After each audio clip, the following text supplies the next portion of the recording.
Good afternoon, Coach. Hi. If you don't mind, we're going to go right to questions. Perfect.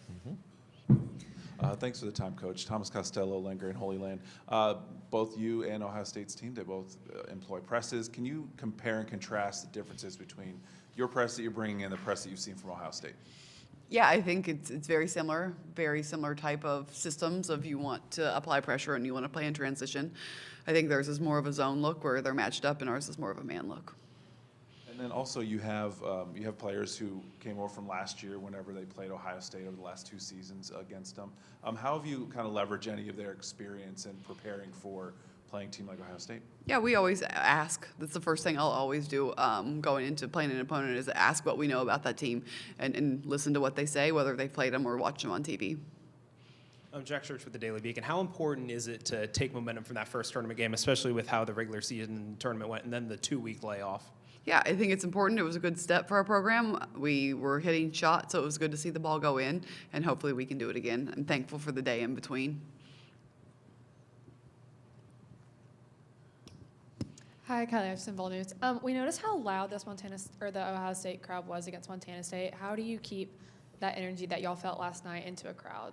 Yeah, we've talked about that. It's just going to be us, and we're very lucky and blessed to be a part of a program that has a good fan base, a fan base that travels, but we're definitely on the road, and so making sure that we keep our bench energy up, our huddles tight, and we stay focused. When Ohio State goes on a run, they will go on a run. It's going to be a game of runs. It's going to be streaky, and you can't get too high, too low, and when you have a fan base that's loud and passionate, you really have to lock in and just look at your teammates in the eye and play through those runs. Cora Hall, Knox News Sentinel. Is there anything that you saw in the team last night in the way that they were playing or the way that they were interacting with each other that kind of gave you confidence about, where they are going into tomorrow's matchup? I think we had fun. I think we were sharing the ball a little bit better than we have been. We had more assists. We played through mistakes a little bit better. Our next play mentality was an improvement of what we've had probably the back half of the season. But again, you got to see what it's like when you're in the middle of a run of another team and the crowd is into it, and see how tough you are then. Steve Hellwagon with Bucknuts.com, 24/7 here in Columbus. You touched on the substitution pattern a little bit last night. Just want to ask about that. Is this something that you had developed, I guess, over time in your coaching career? And I guess the first important ingredient is you have to have 10 people who are capable of playing to be able to pull that off. But just your thought about how this team has taken to it and maybe how you developed it, I guess. Yeah, I've always done it, and you have to have 10 or 11 players that you trust, and that's a big step for a coach, is to have everyone accept their roles and lean into their roles and trust them, put them on the floor every night. Going to jump to Zoom. If there's anyone out there on Zoom that would like to ask a question, please use the raise hand function. Go ahead, Maria. You've got the mic. Last night that the team followed the scouting report, and I know that's a pretty obvious thing to do, but you've indicated this team doesn't always do it. You had to present the scouting report at Florida. I assume your fifth-year seniors who were in here earlier, Jewel and Tess, are perfectly capable at this point of following one. But how do you get the team all on board to do so? Because it obviously makes such a big difference if all 5 on the floor are on the same page. Yeah, I think you have to talk. You have to be locked in. It has to mean more. And again, it's going to be tough to do on the road, and it's always hard to do when you are playing 11 players. And because we scramble so much out of our press that you're not always matched up with who you should be matched up with. So you just have to know actions, how to guard actions. We're late in the year. We have 1 day prep going into this game. We're not really going to be able to learn new habits. So you have to rely on the way we've guarded actions all year. Thank you, Maria. Thomas? How have you seen over the final stretch of the regular season where there were some tough results, how have you seen the team kind of come together and bond now and have that result that you had last night that was just kind of a lopsided win for you all? Yeah, I think it's great, but you can't have a win like that and see a win like that and pat yourself on the back and think it's done. Maybe that's a mistake we made earlier, that we have to continue to work on our team chemistry. We have to continue to work hard when the shots are not falling. We have to continue to play through things. I think that's what's going to take to be successful in March. And so, yeah, we've done it once, but we have to do it again.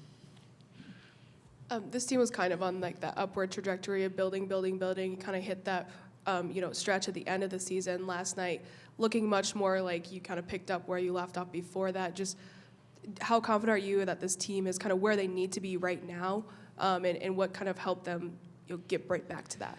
I'm confident that our energy is better. I'm confident that our focus is better. I think that we have a better mindset coming into this game. But again, kind of like I just said, I'm not going to be overly confident and think that I can take my foot off the gas as a coach just walking into this opponent that, okay, we're back to where we used to be. We have to continue to work through things. Yeah, Coach, I want to ask about Ohio State. They had a couple of the better players in the Big Ten this year with Cody McMahon, who's been a real good contributor for 3 years, and then Jelani Cambridge, the freshman.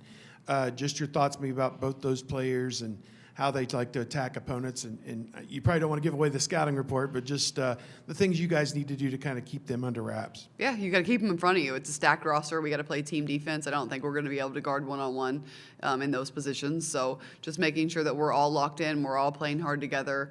We're not letting them have easy shots. I think that's one thing we've talked about is we can't give them anything wide open. And sometimes in our defense we'll do that. We'll just stand there and look and hope the other team misses. And you can't do that at this point in the year.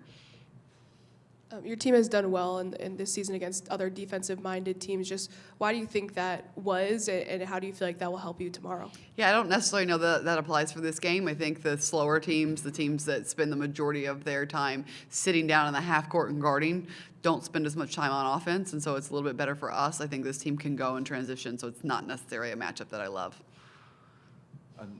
Players have talked about how they really feed energy off of the other team losing their energy, and how whenever you're seeing shots missed that they're getting more hyped up for the game, and that's when you see the runs like second quarter last night. Ohio State is a team that's really well conditioned too.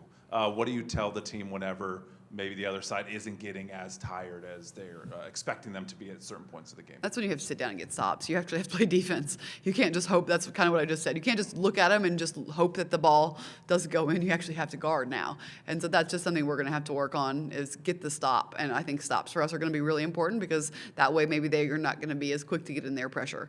So we'll have to sit down and actually guard.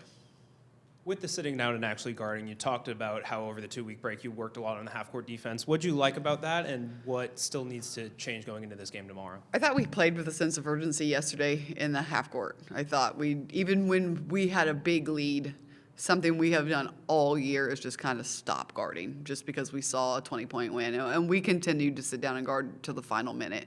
And that was a really big improvement for us. And again, it's just going to be very similar, a really good offensive-minded team. They run really good actions. They are